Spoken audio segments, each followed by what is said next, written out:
Hello, everybody. My name is Linda Abraham. I'm the president of Accepted and the moderator for today's Q&A. Welcome to How Will COVID-19 Impact Your MBA Admissions Journey with Columbia Business School's Assistant Dean of Admissions, Amanda Carlson.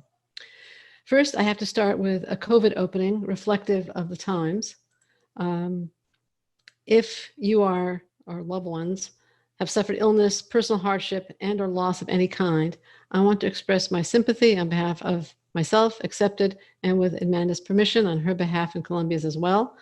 For those of us who have been confined, inconvenienced, and perhaps frightened, we're definitely in better shoes than the first group, but we're still struggling with this new reality of life during a pandemic. And it's been frustrating, it's been confusing, and there's lots of uncharted and unknown territory. Now, we, meaning Accepted in this case, are providing this webinar with Amanda's gracious assistance to give you insight into what Columbia Business School is doing from an admissions perspective, both for those of you who want to matriculate in 2020 and those planning ahead to apply next cycle. These times are, as I mentioned, uncharted waters for all. They demand creativity and patience, caution and sometimes risk-taking, and as much information as we can possibly get. So let's start with a few questions that I prepared, but you can feel free to post yours, and I prefer to ask yours over mine. So first, I have a question for all of you. It's a getting to know you question. When are you planning to apply? Please raise your hands, and that means clicking on the hand icon. If you're planning to apply this cycle, you're trying to apply for 2020, to matriculate in 2020, please raise your hands now, okay? And we have about half the group. Okay, not quite half the group. Little less than half. Okay, great. Thank you very much. Lower your hands. How many of you are planning to apply next cycle? In other words, to matriculate in 2021 or later?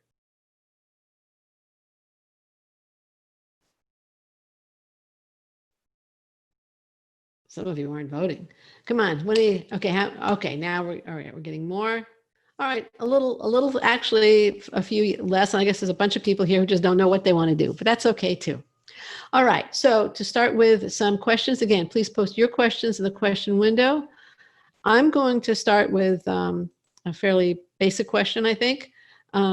What changes has Columbia Business School made to its admissions process for this year as a result of the pandemic? I'm talking about the 2019-2020 cycle. Sure, Linda. And again, thank you. Welcome again.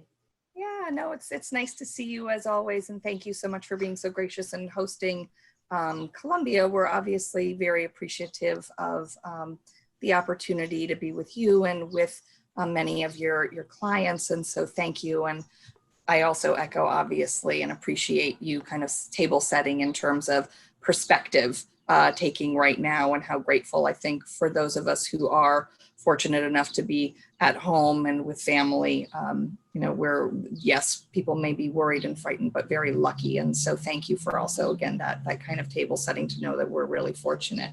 In terms of what Columbia has been doing in order to hopefully flow in terms of be a little bit more fluid with our process, we have extended our application deadline through June 1st. That's the first thing for the full-time MBA program. The other thing that we are doing, in light of the fact that the GMAT and the GRE and the executive assessment had not necessarily been offered in that online format prior, we are allowing people to submit applications without having taken a GMAT, a GRE, or an executive assessment. We will actually review the application and move all the way through the process, including an interview if one is going to be requested, without our benefit of necessarily having that score. But no final decision will actually be rendered on one's candidacy without those scores being submitted, especially now that the GMAT, GRE, and executive assessment are offered online. We are hopeful that many people will be able to take those tests and kind of submit them in due order. So if that happens after June 1st, that's totally fine. We are going to try again to be as flexible and fluid as we can, given kind of the exogenous factors. Yeah, it's pretty impressive exogenous factors. Um, World turned upside down. Exactly. Okay, again, I encourage attendees to please post your questions in the question window. We're more than happy to take yours. I have prepared some, but I'm really very open to taking yours. Okay, so the next question I have is, one question I've gotten a lot of from applicants is, if I apply now and I'm not accepted, will I be at a disadvantage when I reapply next year? Straight up, very easy. The answer is no. I will obviously elaborate on that, but the answer is no, you will not be at a disadvantage.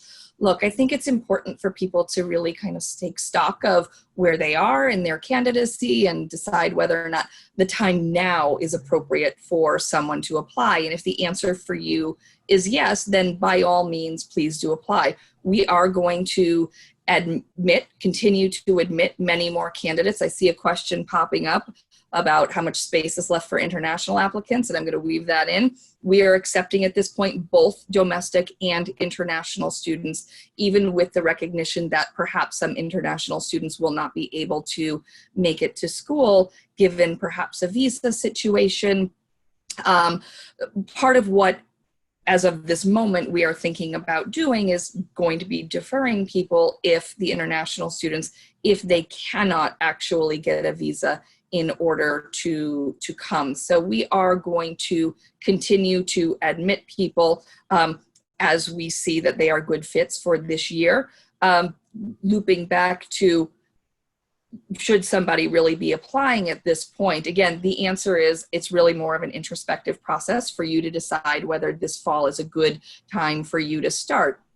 For those who, for example, may have had the unfortunate circumstance of being furloughed or laid off, for you, that may say, yes, I absolutely want to apply now. And if it doesn't happen to work out, then please reapply in the fall. One thing that we are trying to do, certainly at Columbia, and I've been very open about this with Linda and with prospective students, is that we are also going to be keeping a much larger wait list.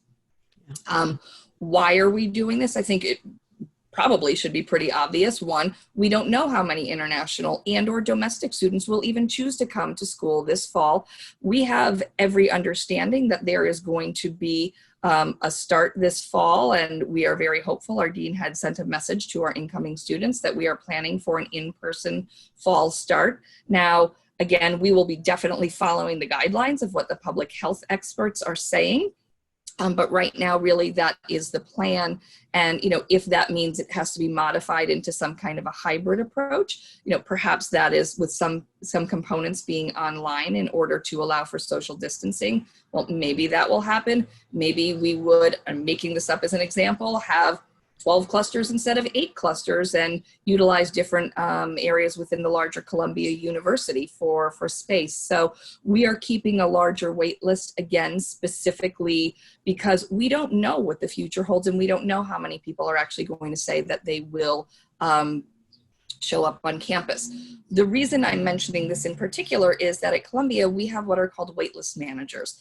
And when the admissions committee is meeting and we're actually reviewing someone's candidacy, if someone is put on the waitlist, I personally will type in notes saying, hey, if there's any feedback to provide these individuals, it's for X, Y, or Z reason, waitlist manager, please give the individual candidate that specific feedback.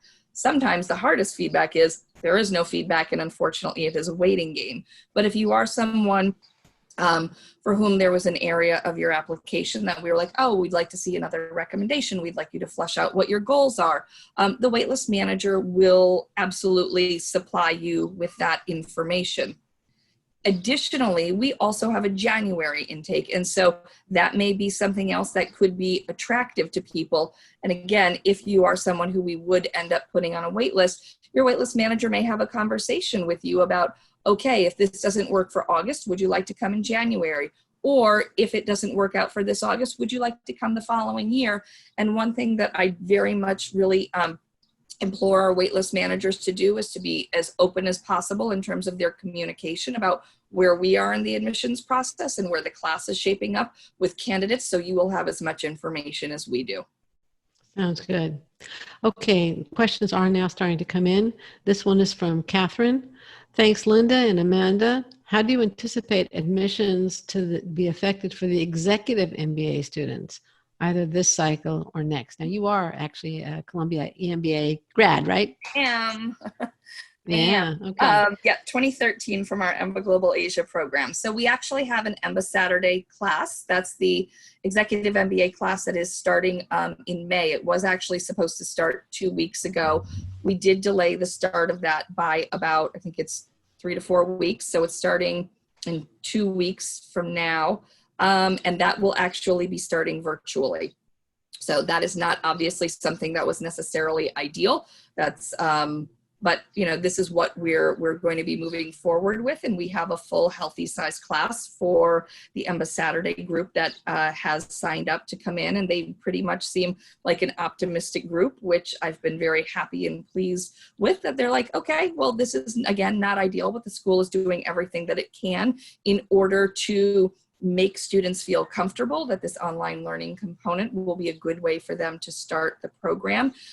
Professor Paul Ingram, who teaches the leadership and organizational change class, he was my professor as well, actually sent a video to that class saying, you know what, the three of us who teach statistics and accounting and the leadership class, we have been a team of teachers in this EMBA Saturday class together for the past few years. We collaborate really well. We know what each other will be teaching in each lesson, and we will continue to do our best to thread each of those lessons so that you know that we're collaborating and that what I'm teaching in the leadership class, I'll really be able to tie together what perhaps may be taught in the stats class in the same kind of weekend. So again, EMBA Saturday is going to be going off and starting in about 2 weeks. And right now for the EMBA Friday Saturday class, we are moving right along full steam ahead in terms of admitting, and I think one of the things that's actually probably the most beneficial in terms of space is if one is applying to the EMBA Executive MBA program, because these classes actually meet on the weekends. Why is this beneficial? You think about it, and all of the space is available on campus. So if, again, and I'm making this up as an example, I don't know that this is something that's even being considered, if they were to have 4 clusters instead of 2, so it would be 4 smaller clusters instead of 2 clusters, well, then all of the spaces certainly are available. And so they can run those classes on the weekend, and they will benefit, those executive MBA students will benefit from having all of the classroom spaces on campus available. That's true. That's true. Yeah, I never thought about that. Okay, let's get some of these other questions. This one is from Ivan, I believe. He writes, if I have the GMAT results but want to increase it, should I submit the existing score now, or can I submit the higher one after June 1st? Basically, how should somebody handle it when there's a GMAT that's not what they want and they want to raise it?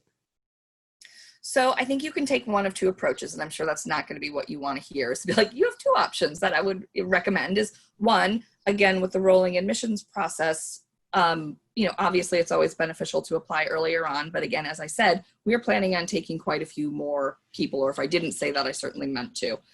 We are going to be admitting plenty more people, in my opinion, over the next few weeks. And one, you could do that and think, all right, well, if I feel like I have a score that I'm not necessarily as satisfied with, I can take my chances and figure out, one, either I'm going to be admitted, which would be great, and you don't have to worry about it. You could be waitlisted, and then that would be on us to say, oh, gee, Ivan, if that's, I think what you, Linda, you said his name is, we would really like you to take that one more time. Or then unfortunately the process may not work out and you can always reapply. The waitlist manager, again, if that were feedback that we would want to give to you, would tell you that very directly. Look, at this point too, the other thing is just to wait. I mean, it depends on kind of how that GMAT score sits in relation to where that middle 80% range is of where our incoming class fell last year. I think that was between like a, 680 and a 760. I mean, it's like 10-point difference every year. Maybe 680. If it's in that range, right, I wouldn't necessarily be so concerned. If you are super far outside of that range on the low end, well, then maybe you want to sit there and think, okay, well, if I really feel that I can score significantly better, then maybe wait and hold off. Okay, great. Thank you for the wonderful answer. All right, now we're getting lots of good questions in.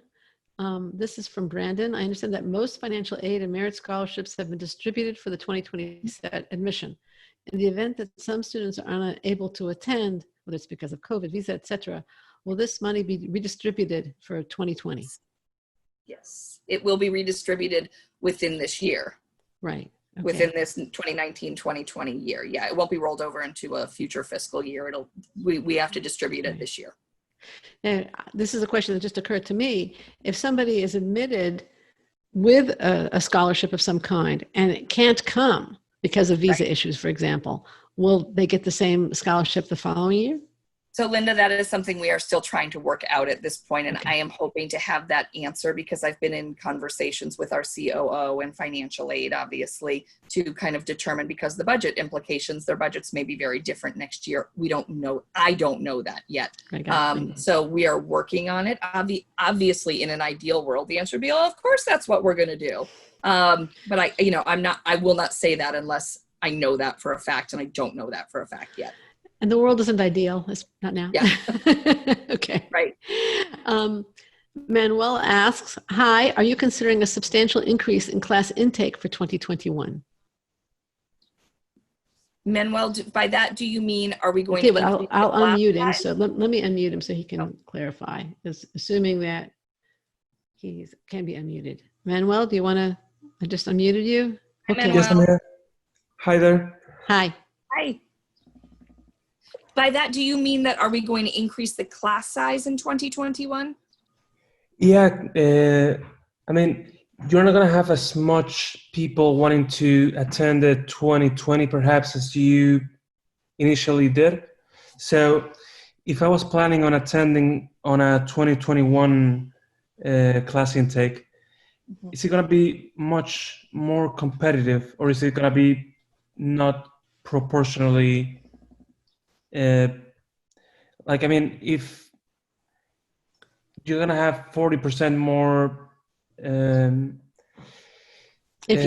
are you asking if Columbia is deferring many internationals because they can't get in, will the number of students that they accept in the 2021 class be lower, or are they going to increase class size to be able to admit the same number of people? Is that the question? Yeah, if they're gonna have any kind of mechanism to get that around. Yeah, thank you very much for the clarification, Manuel and Linda. So no, we're not there's no way that we can increase the class size because we have a capacity issue, obviously, with the finite number of classrooms that we have. So we would not be, to the best of my knowledge. Whoops, we froze. Let's give it a minute. I think she'll come back. Just Zoom does this sometimes.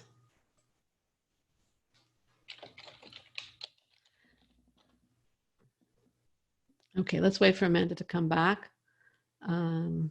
Anybody have a question for me until she does come back? She might have to log out and come back in. Let's see. Any questions that I can answer?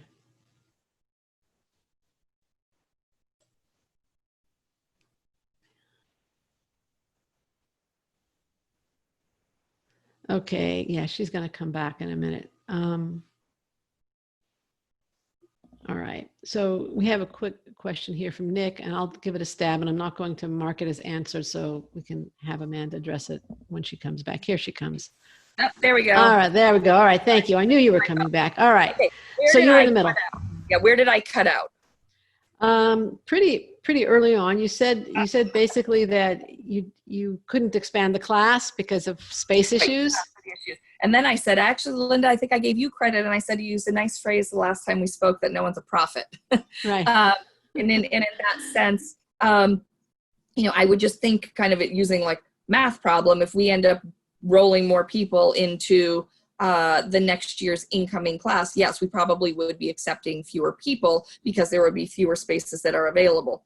Now, Manuel, the one thing to keep in mind, as I mentioned earlier, is we do have a January intake. So, there may be some wiggle room there in terms of how many people we might be able to bring in, because those classes, again, for the second term of study, they actually meet over the summer. And so there really is no space capacity over the summer. So I'm not quite sure, but I would definitely keep an open mind about how, whether or not that January intake might be something that could be attractive to people. It is not the right fit for everybody, and I would want somebody to think long and hard first about whether or not the January intake is a right fit, given that there's no formal summer internship.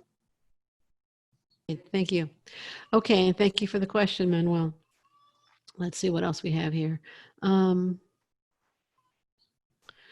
Okay, another from an anonymous attendee. Hello, Linda and Amanda. Thank you for doing this. How do you think the current circumstances are going to affect the deferral program? I guess this is applying this June. I wonder if he means January. And I can't unmute well, it this could be person. Deferred enrollment. It could be deferred enrollment. Probably, So you're right. It's probably the deferred enrollment program. Exactly. I don't see it impacting it very much at all, because we've extended the application deadline for the deferred enrollment candidates as well, extended the deadline for their GMAT GRE executive assessment. And I think one of the things that, I mean, maybe in terms of whether or not people who have come from our deferred enrollment group that perhaps lose their jobs, I mean, they may come and ask whether or not they can come a year early. And the answer to that is we will consider that certainly on a case-by-case basis, I think. But as far as deferred enrollment candidates, we are seeing plenty that are coming in, and I mean, it's a tremendous group. Okay, great. Brian asks, how is the GMAT online going to be assessed, considering that GMAT doesn't allow scratch paper for the quantitative part? The whiteboard clearly poses a disadvantage. That's I know, a big concern. Well, I mean, again, this is something, it is an option for people. And again, if one were really looking. You froze again, Amanda. All right, she's obviously having trouble with her internet. So she'll come back in a minute. I can tell you, Brian, that my advice would be to take the GRE online if you want to apply now, or wait for GMAT to either change its process or go back to traditional offline testing. Let's see.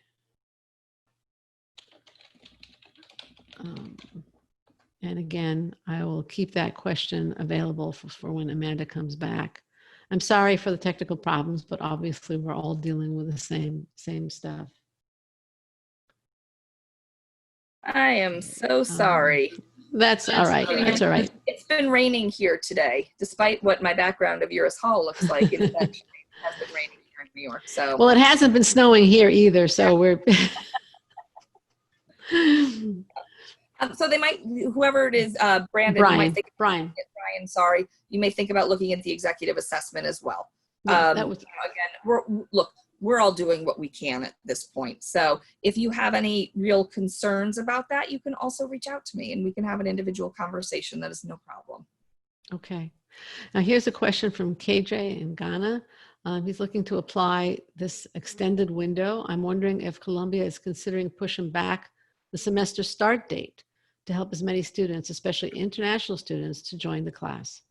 So KJ, those questions are way above my pay grade. I have not been informed of that. There are probably, like at many of our peer institutions, many different task forces that are meeting at this point, and I'm sure that that's something that is being assessed. However, again, our dean did send a letter to our incoming class 2 weeks ago saying that we plan on starting on August 17th. So again, that certainly is subject to change, but at this point, I don't necessarily know if there is going to be a pushback start date, but that's not what I've been told. Okay, great. Thank you. And thank you for the question. Now, this one I tried to answer when you were out the first time, but I told Nick that I would ask it of you since I'm more interested in yours, in my opinion. Yes. Thanks for your time, Linda and Amanda. What is the expected impact on admissions for most top-tier MBA programs for the next 2 years? And how might this impact tuition costs? I guess this is where we'll get back to prophecy, but let's hear what your prophecy is. Yeah, tuition costs, again, I am not touching that with a 10-foot pole, because our I can speak for Columbia. I don't know how other schools kind of manage their tuition. That is actually approved of, not even by the business school, but by the Central Columbia University Board of Trustees. So that is something, again, that they are the final decision makers on that. So I can't begin to kind of predict what will happen in terms of tuition. I know what has happened, however, is that a number of the program fees have been refunded to students, and that the student affairs team, along with Dean Rockoff and Dean Maglaris and our COO, Janet Haran, have been working tirelessly to try to put as much money back into the pockets of students as possible. So I know that is a topic that has come up. But again, what we have, my understanding is what our business school actually has the kind of oversight or the ability to be able to control are the program fees. And I know that they have tried to refund as much as possible to the students. That's the tuition fee.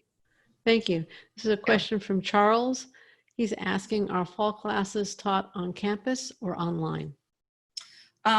So great question.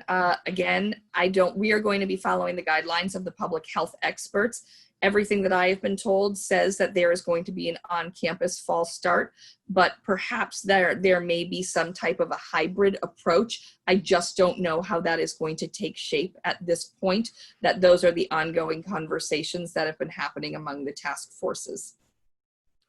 Okay, here's a question from a 2021 applicant who says, I'm a prospective applicant looking to matriculate in 2021. I'd like to know more about Columbia's one-year MBA program, and my inquiry is threefold. 1, I'd like to know how it works. 2, when to apply. And 3, if funding may be extended to prospective one-year applicants. So what it is it's the January intake that we have is not a one-year program. It's a 16-month accelerated program for which there is no summer internship. So one could apply. We will open up, the plan is at this point to open up the application for our January intake in June of 2020. The application deadline will be at some point, date to be determined, in October of 2020. When one works with our admissions team, you'll get a decision within generally 3 to 6 weeks about whether you are going to be interviewed or whether the process will end.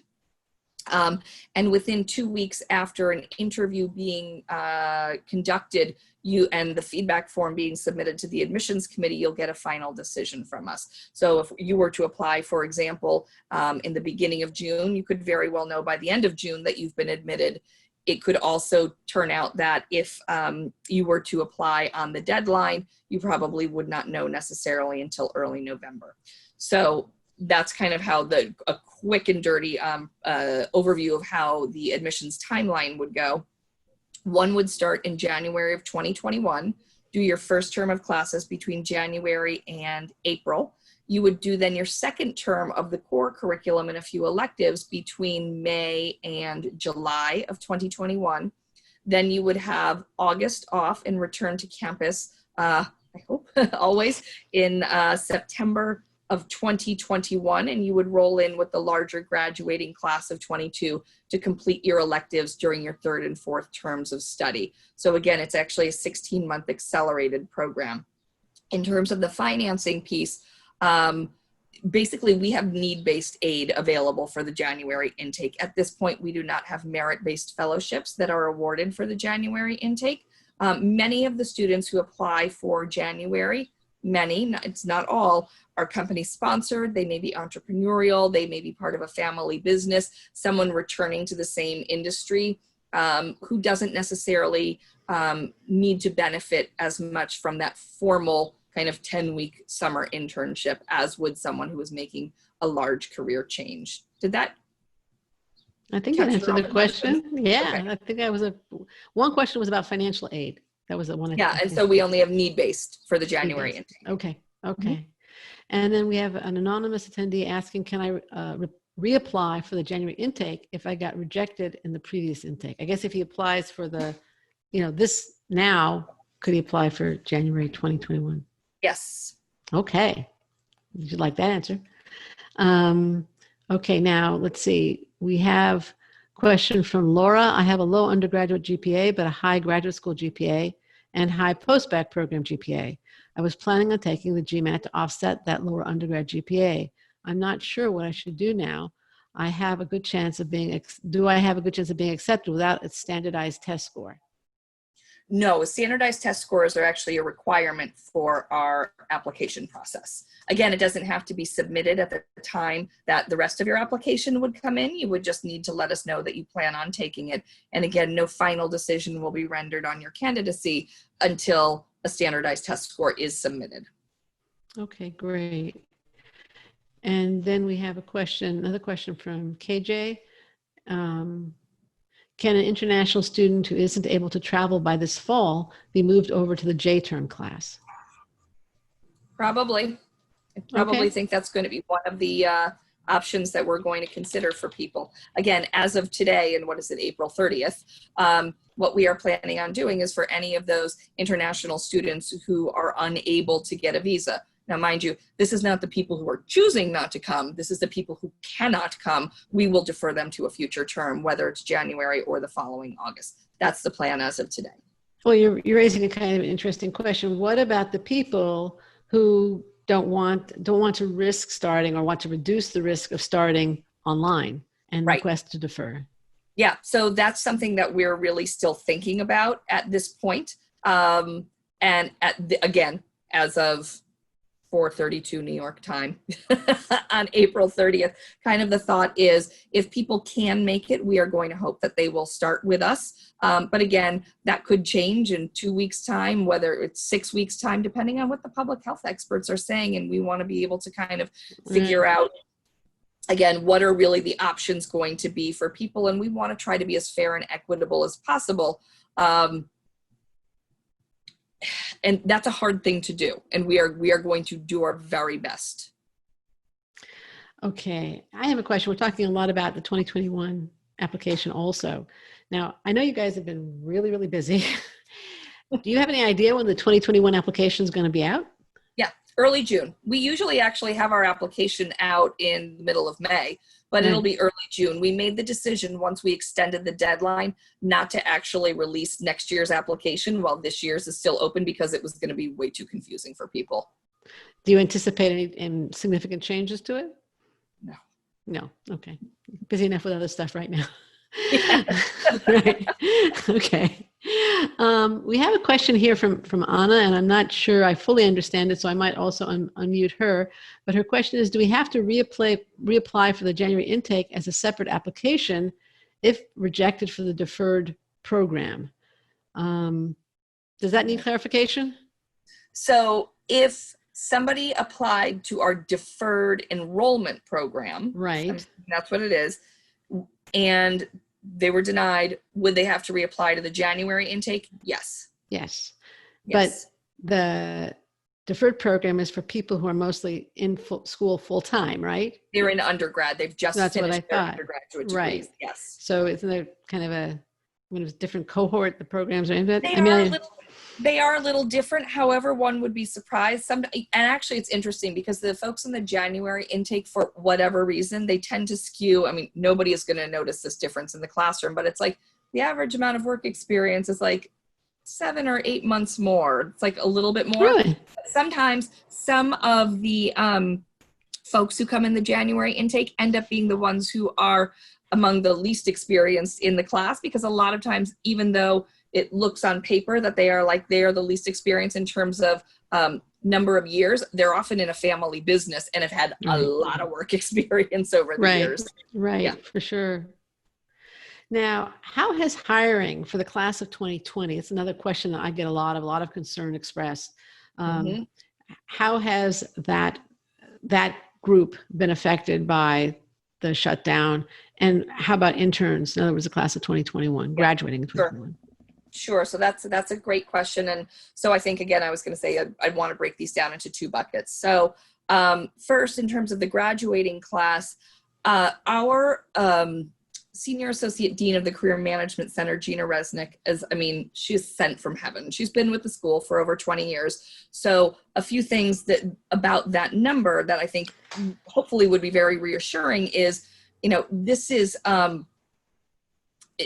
it's different, obviously, than the COVID situation is different than 9/11. It's different than the kind of economic downturn in 2008 and 2009.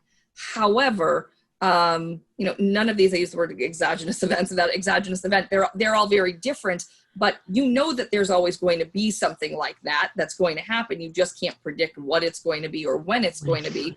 And to have somebody like Gina in that particular role, who is so seasoned and has gone through this, she knows exactly basically what kind of playbook she has, and to kind of how to reach out to the alumni, how to kind of rally the board of overseers, how to rally our students, how to work with the many executives and residents that we have, and how to reach out to the companies with whom we have these tremendous relationships to ensure that our students are going to be taken care of. And even if for whatever reason some of those offers are kind of withdrawn, that our students have the opportunity to land on their feet. Gina is the person who has been steering the ship for a long time, and she has seen this, not this exact situation before, but these kinds of times of crisis, and has really led the team through that, as well as our students.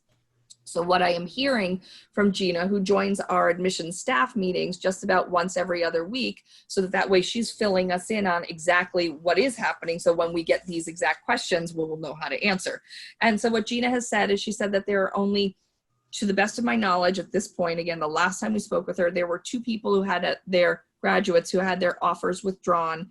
And then I did happen to see, so right back, where is it? That side, the lawn, in front of Uris Hall, there's a big statue. I can't point to it anyway. There's a statue that's hidden behind one of those flowers. And I happened to be up on campus with my daughter the other day, and I saw 2 students taking pictures in their robes in front of it. And I was like, oh, how are things going? And they were saying, oh, this is not really the way that we wanted to finish up our MBA programs, but the school's doing everything they can. The online learning hasn't been that, hasn't really been that much of a problem. We've still had the opportunity to socialize with our friends. And I asked, well, where are you going next year? One person's going to Strategy, and one person is going to EY. Neither has had their start date pushed back. I did learn from them, though, that one company has another company. So this is in addition to the last time we spoke with Gina. One company has pushed their offer dates. They haven't withdrawn them or rescinded them, but they have pushed them back to a January start date. So I don't know whether or not there's anything else that's going to happen for those students in the meantime. But as far as what Gina communicated to us during the last meeting when she joined us, is that the class is actually trending about it's either 4 or 5 percentage points better in terms of their offers that were accepted than where we were at this point last year. So, obviously that can change, but that was a really positive and hopeful statistic that she had provided. And I was really obviously so happy for her and for this team and the students to hear that. So that's for the full-time side, people who are graduating right now. As far as summer interns go, I have heard of, I think it's the same number, it was 2 companies that have actually rescinded offers for the students for the summer. However, the consolation prize, which doesn't sound like such a bad consolation prize, is that those students have actually been given full-time offers post-MBA. So while they don't necessarily have the benefit of that formal summer internship, it's not necessarily a really bad consolation prize. The other thing, and I'm actually just going to pull up a document because I couldn't remember necessarily, and I kind of anticipated this question coming up. We just were informed of something called the Dean's Summer Fellows Program that was just announced. It's either at the end of last week or early this week for our summer students.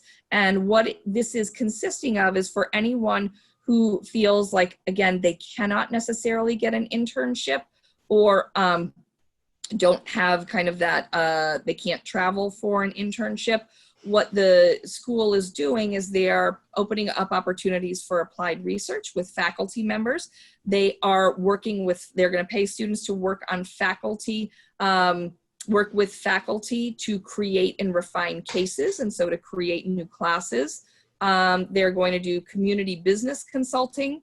The Tamer Center for Social Enterprise has a summer fellowship expansion program. So they're offering, the school will pay them to undertake internships with the nonprofits or their equivalents outside of the US.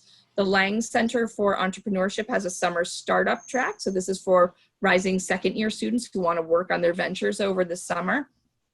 They're setting up a program for them. The Lang Center also has a summer fellowship that's going to allow rising second years to work at early stage or VC firms over the summer. And then there's something that's called, oh, this is actually wonderful. There's something that's called the ECLA program that's run by my beloved operations professor who I had, Nelson Freeman. So it's called Entrepreneurship and Competitiveness in Latin America. And basically my professor will partner students who are going to be based in Latin America to work with those companies and pay them to basically do consulting work for those ECLA companies. Again, that my operations professor has these relationships with through our ECLA program. So there are so many different opportunities also that the school is creating above and beyond what Gina and her team in the Career Management Center have done. So again, it's just like Gina has this playbook, and it's like the school just really works so hard to ensure that all constituents are coming together. And I know that also, and as an alum, I've received emails from the dean's office saying, hey, if you have any opportunities for paid or unpaid internships for our students, please think of the Columbia Business School community first. Great. Sounds like there's lots going on. A lot being done to mitigate the impact, if there is impact, from COVID on hiring and internships. Okay, so we have another question here from Charles, and I think this is a similar question from somebody else also. Can you please describe how virtual classes are taught at Columbia? And the other question is, since meetings, social activities, clubs, etc., kind of the extracurricular activities are so much a part of the MBA experience, what is in place to kind of replace those in a time of quarantine? So it's two questions. Yep. So here's the first thing. If you want to know what an online class is, we have class visits. We have online class visits set up for prospective students. So please join. This is the other benefit of us having our January intake. Our students are going to be in classes all summer. So those are going to be picking up again in, I want to say 2 weeks, maybe it's 3 weeks, but we will start live streaming classes again. So you can certainly sign up for a virtual class visit, and that will give you kind of a taste of really what you can expect, or, well, actually, I hope it's not what you can ultimately end up expecting, because I hope you're not going to be in that environment. But right. If it is, you'll get a preview of what that is like.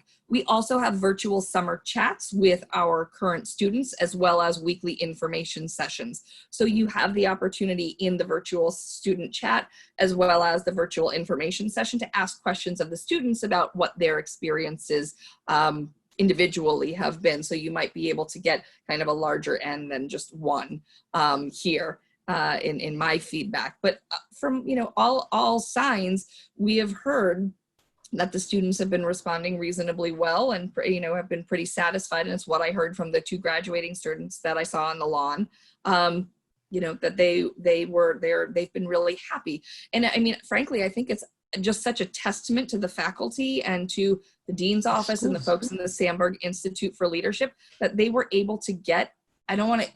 I will just say it was 300. I actually think the number was bigger, but 300 classes up and running online in a matter of 2 weeks. I mean, to me, that's like mind-boggling how they were able to do that. And actually, they had staff participating early on in the first kind of runs of the class to make sure that everything was running smoothly. So in addition to the faculty, you had the kind of random staff members who were like, okay, well, I'm going to staff this operations class and make sure that everything is running smoothly, in addition to the TA. So there have been a lot of people pitching in with these Herculean efforts to make sure that this heavy lift is undertaken and it's up and running smoothly.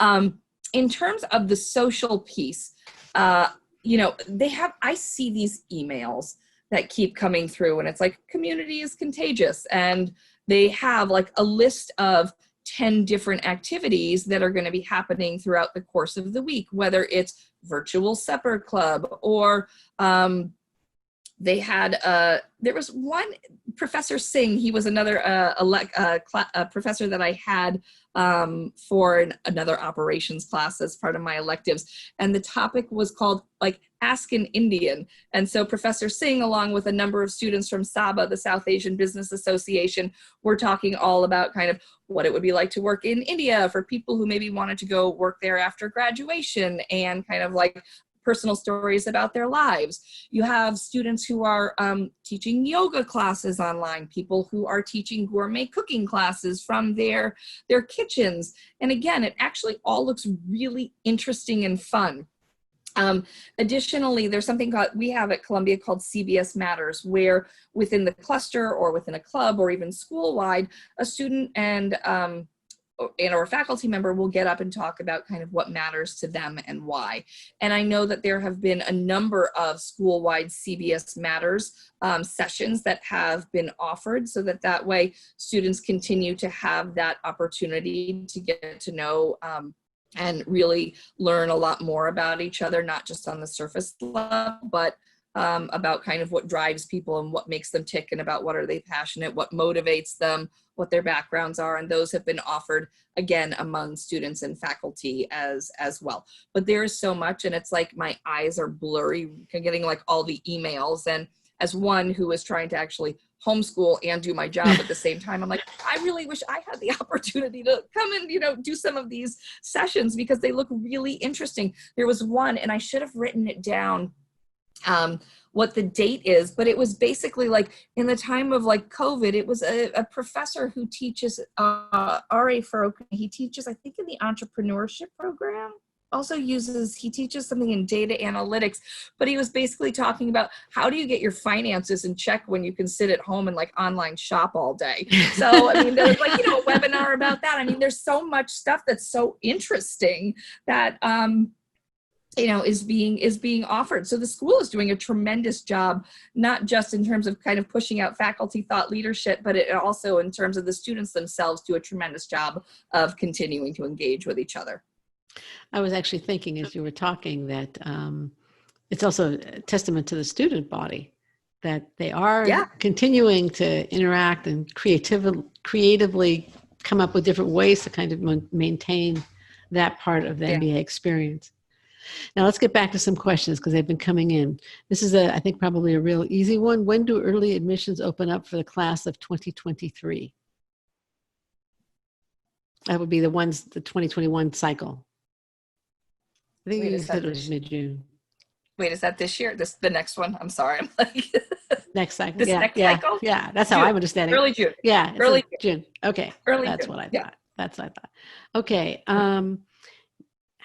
Now, Columbia has been known, this is an anonymous attendee, Columbia has been known as a school primarily for financial services and management consulting, but New York is a hub for many industries, including I thought you'd like this question, including marketing, tech, entrepreneurship, and retail. Can you speak to the diversity in career goals for the incoming class other than management consulting and financial services? Are you sure you didn't plant this question here?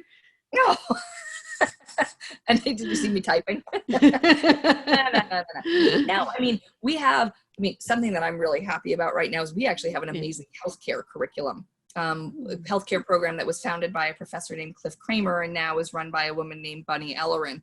And if you want to talk about an area right now that could certainly use some tremendous business leadership and some help, healthcare. Healthcare is an area where we send a lot of people, and especially, frankly, to hospitals in the New York area. We also have, not that necessarily you're asking about this, but we've got dual degrees with the medical school, with with nursing, with the dental school. So you will end up seeing people, and with the public health program. So you'll end up seeing plenty of people who have kind of a medical background or interests in your classes.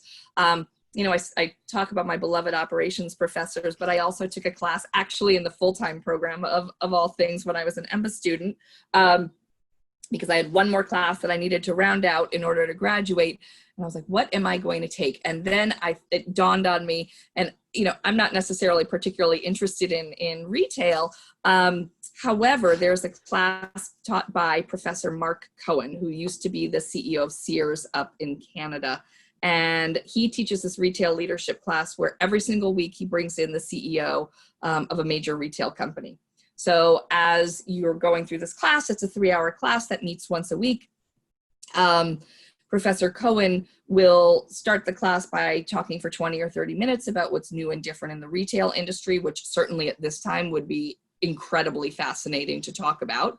You would do a case study for painful too, but I mean, it would be fascinating to think about who's doing well, who's doing what. I mean, and again, how are you tying in so much of what you're learning from the core, and how do you tie in like strategy to that, and operations and logistics. But then we would do a case study, we'd take a break, and then in the last hour or so, you'd have a CEO of a major retail company come in and speak to the class. And that was just amazing, hearing from the former CEO of Bloomingdale's, the former CEO of Bergdorf Goodman, J. Crew, Godiva, Maidenform, Gerber Children's Wear. I mean, it just ran the gamut, from the CEO of Sears. So that was just an incredible experience. To hear from so many of these business leaders, and to be in a class of roughly 50 people, and to have that opportunity to be able to ask questions was absolutely amazing.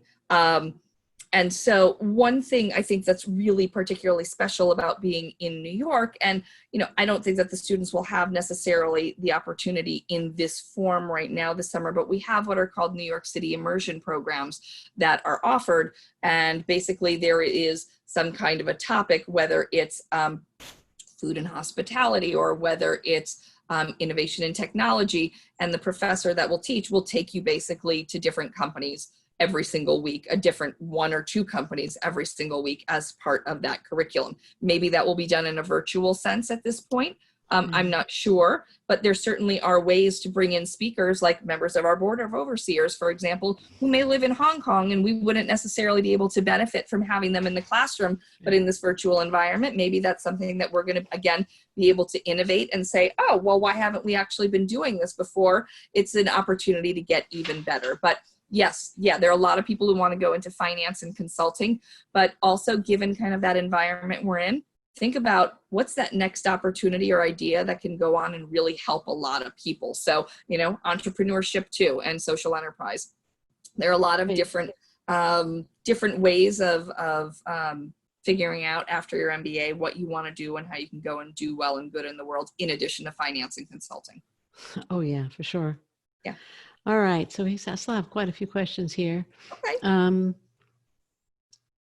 How graduate education, specialized master's, is seen after a couple of years of full-time work? I'm not sure you can, this might fall in the prophecy category. How graduate education, specialized master's, is seen after a couple of years of full-time work? What if it included company-sponsored projects? I don't know. Do you want to tackle that one, or too prophetic? Okay, too prophetic. Yeah. Fine. We're going to pass on that one. Okay. How does the admissions office interpret 2 undergraduate GPAs in 2 different degrees from 2 different schools? For example, one 2.9 in a major that was a bad fit, and the other a 3.9 for the right fit major. Is a 730 GMAT and quant work and strategy consulting enough to show quantitative ability? Would you advise the applicant to take a course to show further quant ability? Nope. Right. You're good. Right. I would assume that the 2.9 came first, right? I'm sure you're assuming that also? I'm making that assumption too. Yeah, that's what I thought. Okay, fine. Thank you. All right, let's see what else we have here. What effect do you think COVID will have on MBA corporate sponsorships? For example, the McKinsey and Evernote fellowships. Do you see signs that these corporate companies will scale back the scholarships? I will let you know come October when we see the January applications. Okay. I certainly, that's certainly a possibility. Yeah. Okay. Probably depends on how they're doing. Well, it depends, I think, on how they were doing, but I think also if they felt as though perhaps they were overstaffed, it would be a nice way to get people to be able to exit and then not necessarily have layoffs, anything like that, to say, oh, you want to go to business school? That's great. We'll pay. And then with the, understanding that they may or may not come back. Right. True. Okay. Here's another one. Thanks so much for taking the time to put on this session. This is to both of us. I have a rather specific question. How should candidates who are applying with a background working in their small family business and have limited front-facing client exposure navigate the letters of recommendation? In the event clients can't speak to a candidate's impact on their business with the level of specificity typically sought after in a letter of recommendation, would having a parent write the letter negatively impact how the overall application is considered? So it's actually kind of funny because what generally happens is if we do see a letter of recommendation from a parent, they try to bend over so far backwards to make sure that it's like, I'm being objective, that it ends up being a worse letter of recommendation. So I would steer clear of that if possible. I think it depends on how far one is from undergrad. Did you have an advisor with whom you worked? If you don't have a client, is there a non-family member who is part of the organization who can speak to your work? Again, those are the questions where if you give us a call or send an email, and you want to kind of bounce ideas off of us about who would be a good person to write the letter of recommendation, we're very happy to advise you on that individual case-by-case basis. So are we, but they're free. Yeah. Okay. And then another one question here. I'm interested in working in sports business. I know this is an extremely niche industry, but one of the advantages with CBS is the opportunity to do in-semester internships that might allow me to explore it. Do you know of many students having success ending up in leadership roles in sports organizations or leads? And I know you're almost at the hard stop, so just want to mention that. Linda, actually, given that I had the confusion about the East Coast, West Coast, we had the confusion, right? I don't have a hard stop anymore. Okay, great. So folks, if you have additional questions, post them. Fire away. Yeah, okay. So we have a sports business club, and there are plenty of people that go to work for a team or a league, either for internships and post for graduation. The other thing that's really interesting about that is somebody mentioned EMBA earlier. We also have a lot of people that currently work for leagues or teams that actually go through the EMBA program. So that's always a great place to get to meet students outside of the full-time MBA program who may be able to provide those opportunities for internships or full-time positions. The other thing too is we have a number of classes in the kind of sports business area. You can also try to do an independent study with those faculty members, and what that could take shape as is you would come up with kind of a place that you would like to intern, and you could do that in like an internship. Again, it couldn't be paid, however, but you could do that with a supervision of the faculty member, and you would have to create some kind of a final product or deliverable for that faculty member, but the time you would spend on the internship then with the faculty oversight would be counted for class credit. So that's also an option. Okay, great. There's another letter of recommendation question while we're on letter of recommendation. This is from Brandon. I'm uncomfortable asking my current supervisor for a letter of rec given the economic condition and the potential for future layoffs. Will my application have a blemish for not having a rec from my current supervisor? Would having a rec from a previous supervisor suffice? Yep. Okay, that's easy. All right, let's see what else we have here. Okay, I did that one. Will it negatively influence my application if I'm not able to receive it? Well, we just did that one. That was the same question, different person. Okay, so this I can dismiss. I have a question. Actually, here's another one. No, it's another one from an applicant. Hi, how much importance will the GMAT be given for the deferred MBA program for college seniors, June 1 deadline, given that the GMAT is now online and is more difficult due to the whiteboard? I think you actually answered that. Yeah, I mean, I think, look, we're going to consider everything on a case-by-case basis at this point. And I wouldn't overthink it. And in addition, now that you're also asking that, I would also kind of make that leap to, I think people may be concerned about my last semester of grades are going to be pass-fail. We actually have something up on our website. I think as many of our peer institutions do, it's language that basically says, you're not going to be penalized. Don't worry about it. Don't be concerned. That's not going to be anything that's going to ever be held against you as part of admissions consideration. So I really wouldn't overthink that at this point. And again, if there is concern about it, a lot of times we are very direct in terms of giving feedback as we are going through and working with individuals on their candidacy. if we think that, the score is too low or we have questions, we might make a suggestion that you take it again at some point when we'll offer you admission and say, but I would really strongly urge you to take this before you actually come into the program, and do it when you're able to take it in person. I mean, that's something that, we have done before. It's not something that we do very often, but every once in a while it is. Is there anything, I mean, obviously there's lots of things concerning lots of people, but I'm talking now from an admissions perspective, concerning you about specifically the current cycle that is extended and then next year's cycle. Like, for example, there's obviously concern that some people are not going to be able to show up for the August start date. Okay, that's an obvious one. But I'm not talking about the obvious one. Is there, concern that a lot of people will end up deferring, and that means you're going to have many fewer spots next year, or something else that I haven't thought of? Yeah, no, I mean, those are all kind of the logical, certainly, concerns. I'm concerned that, there's going to be a second wave of this. And that's globally. That's not just here. I'm very concerned about that. I'm very concerned for students, if they get here, hopefully when they're able to get here, that they're able to really fully embrace the experience that they hope for, because this is hopefully just a once in a lifetime opportunity for them to go to a school, and earn their MBA like Columbia.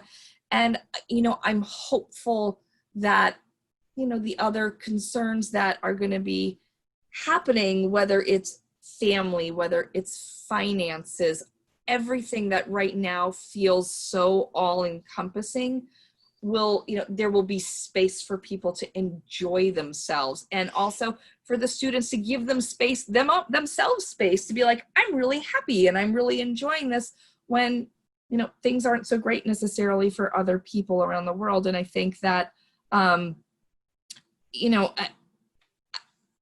do worry about that. And I worry about people then whose families may have problems. And again, that they don't have the time and kind of the headspace to really be able to focus on what they're here for, and kind of not finish out the program, but do so and really kind of squeeze absolutely everything out that they've always hoped and dreamed for. That gives me concern. And I don't think that's specific at Columbia. I think that would be wherever people go to school. When I was in my MBA program, and I'm going to date myself terribly right now, but I had in my class the son of the U.S. ambassador to Iran. Not when it was taken over for 400 days. That was, I think, a consul general, but there was an ambassador who was there was an earlier takeover, and he was then recalled. His son was in my class, and the guy was frantic when there was this earlier and much shorter takeover of the embassy. So that's headspace. He was very worried about his father. That's headspace. Yeah. Oh gosh. Yeah. Yeah. So, but it just reminded me of that. Anyways, another question here. If I've had a WES International Transcript Evaluation done, can I submit that transcript GPA report instead?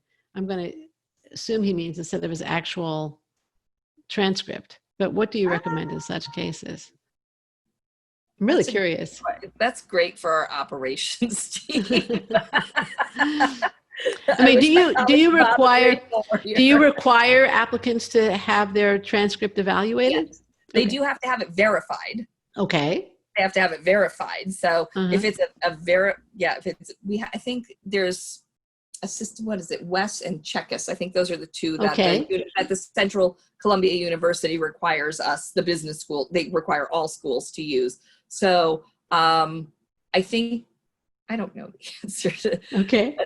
You know what? Then why don't you email the admissions? What's the email address for the admissions office? apply@gsb.columbia.edu. So apply@gsb.columbia.edu. Yeah, I know that we use WES for the transcript verification. So I mean, it would seem logical if you're sending something that's already been verified. Okay, but I don't want to speak and then I'm in trouble with my team. Right. Okay. So email. And so the last question I have for you is, what would you like applicants to realize as they consider whether to submit an application to Columbia either for the 2020 cycle or for the next cycle? What would you kind of like parting words? Parting words. Mhm. So I'm not, may surprise you, I'm not gonna make a pitch for Columbia Okay. right You now. want to think about it? There's another question just came in. Do you want to answer the question first and then get back to mine? Or do you want to just answer mine? I'll answer yours afterwards, and I'm not gonna, again, I know how I'm gonna answer that, and so Okay. I'll take this one Okay. first and we'll end on All that right. one, unless All something right. else. So this one's from an applicant, and it's one of the things that attracts me to CBS is that it seems to be an innovation factory. It's another one you're gonna like. Away CB Insights, etc. Why do you think the startup success rate at CBS is higher than at other peer schools? Sure, that's true. Yeah, I was gonna say, I don't know that that's necessarily true. Right. Right. But I think that one of the things that we're able to do, again, because of the benefit of our location in New York, is that the students get to go out and they can pitch their ideas to so many different businesses. There are so many different incubator spaces within New York City, and within the larger Columbia University as well. And there are so many different resources that are here that, really continue to energize the students, including their own classmates. It's actually very funny. I heard last year, 2 years ago, one of our graduating students talking about this like whiteboard that he would keep in his apartment. And, basically he and his roommate ended up coming up with this. It ended up being a food truck that they ended up launching together, but they had this whiteboard. They named it something. I can't remember exactly what they named it. But again, I think that kind of excitement and, enthusiasm and zeal is really just like infectious and contagious among the students. And because we are all here located, and many of us are here located in Morningside Heights, they spend a lot of time together and they're so excited about their ideas and people want others to succeed, that I think, again, that just continues to be kind of infectious. And people will introduce others to, whether it's somebody who could be an investor, somebody who's gone through this type of experience in launching whatever it is that they want to before. And people are very happy to make those connections. And that goes across the programs, and also not just the students, but with the faculty and alumni as well. Okay, great. And now should we go back to my question, which is, what would you really like them to think about or know or realize as they're about to apply? Yeah. So, I think in thinking about really taking a step back again, like, do I want to make a pitch for Columbia? Of course I do. I love Columbia. I went there. I met my husband there. I go and, the campus is our playground for our little girl. That's where we are when we can go get fresh air. When we have the opportunity to go get fresh air in the mornings, we spend a lot of time there. So it's like gorgeous campus, near and dear to my heart. Yeah. This picture I took when we were playing kickball on the lawn the other week. So you can see our cherry blossom trees. Yeah, it's beautiful. I think and that's Uris Hall. That's the business school building right behind us. But I feel like, one of the things about an MBA and just business education in general, and Linda, you have your MBA as well. I think about my little one, and I think about, what do you learn in like elementary school, right? You learn about words and language and how to express yourself and how to communicate. How do you ask questions? And I think that, fast forward so many years, you think about an MBA and you think about all those core classes and all of those fundamental basic skills. You are going to be learning all about those, but then you also learn how to tie everything together and think about, what are those questions that you need to ask? Because to be a successful business leader, there are plenty of people out there who have the smarts that can like memorize a lot of factual information, but it's how do you learn from these events like we have. Since I've been in the admissions committee, coming up on 19 years now. It's actually a long time. Linda, can you believe that? No, but it's SARS. I remember you way back when. Yeah, SARS. It's 9/11. It's 2008, 2009, and it's it's really important to be a good problem solver when you have all of these skills from an MBA. It's good to be able to draw basically upon kind of the lessons that we've learned from all of these kind of terrible events, but from all of these terrible events have been created so much good. And I think that being able to be that kind of problem solver and kind of draw and like synthesize, put together all of that information, you know, that's a critical piece of your education. And you can get that from the diversity of thought that we have in the classroom at a place like Columbia, from the faculty who are going to be teaching you. And I think that that's not something that can be, the power of that can't be underestimated. And, you know, I think whether it's this year for people because the time is right for you now to come, and whether it's next year, because next year would be the time that's right for you to come, you know, you learn to be flexible, you learn to adapt, you learn so much from the core curriculum, and you get to learn from the experiences of others and draw upon that information again and kind of synthesize that so you can be a better problem solver and a better leader. And that's what we need right now. Oh, yeah. That's what we really need at this point. And so I firmly believe that it's an amazing program, an amazing degree. And, you know, even if it is in this virtual environment, the school is doing everything it can to kind of foster this thought leadership within the classroom and also make sure that the students are going to get the very best experience they possibly can, you know, over the coming years. And it's not just for your 2-year experience. You are going to be having this degree affiliated with you for the rest of your life. So you'll be able to benefit for the rest of your life. And actually at a place like Columbia, you can audit classes for free for the rest of your life. I just audited a leading diversity in organizations class last spring, not this past spring, but last spring, taught by a woman named Kathy Phillips. That class was not taught when I was in school, and I had the benefit to be able to audit it as an alum. And it was just, again, like life-changing being able to be in that class. And you never know what classes are going to be taught 15 years from now that you'll have the opportunity to benefit from too. And they might even be online then. Might even be online. Or both. Right. I actually think we heard Kathy Phillips speak when I was there with AGAC. A few years ago. I think she was fantastic. She was fantastic. She was really 6 good. years ago, Linda. Is it? Yeah, that's because your daughter was a baby then. Yeah, I was. Yeah. She was 2 weeks old and Kathy came. That's right. That's right. Yep. That's right.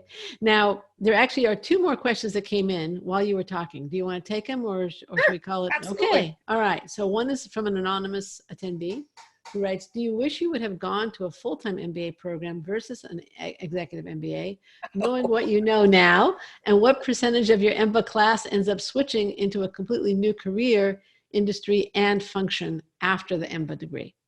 Yeah. So no, I definitely don't wish that I wanted to go to a full-time program. I got to go to an MBA program, and I got to I had the benefit of taking classes in both the full-time and in the MBA format because I had the benefit of actually working at school. And the other thing is I was able to apply what I was learning in the classroom to what our processes were in the admissions team and arena as I was going through the program. And actually, if I had left my job, I actually was promoted into my role as I was going into my final semester. So no, everything works out perfectly for a reason, even though we don't necessarily know what it is at the time. My boss, Mary Miller, who was the one who said to me, you're going to get your MBA degree. And I was like, what? I'm not taking the GMAT. Are you out of your mind? And she said, no, you're going to do it if you like working for me. And so I said, okay, I guess I will. And so I did that. I got into our program and our MBA Global Asia program with our partners. I remember that, yeah. She chose to go and run the University of Hong Kong and the MBA Global Asia admissions while I was in my 4th term. And so I got promoted into my role during that 4th term, and then I finished out my final term while I was still a student. And so, no, I'm delighted with the way that absolutely worked out for me. But again, that's different for every individual, and it just depends on what your particular preferences are. Right. What was the second question? Second question is, Amanda, you mentioned that the January intake is a different from the previous poster. Let me see that. I think you answered that too, though. not missing. I think you answered it. It was, what percentage of your MBA class ended up switching into a completely new career and function, new industry and function? Percentage of MBA? Yeah. Do you have any idea? I Nope. have no idea. Okay. And then Manuel asks, Amanda, you mentioned that the January intake has a larger amount of students working in their family business. Do you know approximately what percentage of the class intake they comprise? How would you say that the MBA at CBS has a more beneficial approach for family business owners than other business schools? Thanks. Oh, we have an entire family business program and curriculum. So that's part of those emails that I get being like, oh, come join the family business program for this webinar and that webinar that I keep seeing. And I'm like, oh, I'd really love to join, but I don't have time to do it right now. For the January intake, so we have a checkbox on our application that says, do you plan to join your family business at some point? So that doesn't necessarily mean, one, that they're coming from a family business immediately pre-MBA, and it also doesn't mean that they're going into a family business immediately post-MBA. So they could be, I'm making this up as an example, somebody said McKinsey before, they could be working for McKinsey before, going back immediately, and then 3 years later going to work in a family business. I would say roughly a third of the class, though, does check the box saying that they have some kind of a family business. Yeah. That's a lot. Yep. It doesn't mean, again, that they're necessarily going to work for it, but they happen to have one and they think about it at some point. Right, right. Well, I think we actually have answered all the questions at this point. Mine, the applicants, everything. I want to thank you so much, Amanda, for doing this. Thank you. I can't thank you enough for taking the time to do this and to answer everybody's questions. Applicants, as you leave, thank you also for coming. Please take a moment to complete our short survey. We value your feedback. You can review this webinar online. It's recorded. You'll get an email telling you when it's online, and we're going to let you know when it's available. Thank you again for coming, and of course, stay well and best of luck with your applications. Amanda, thank you again. Thank you, everybody. Thanks, Linda. Take care. Bye. You too. Stay safe. Stay well. Bye-bye.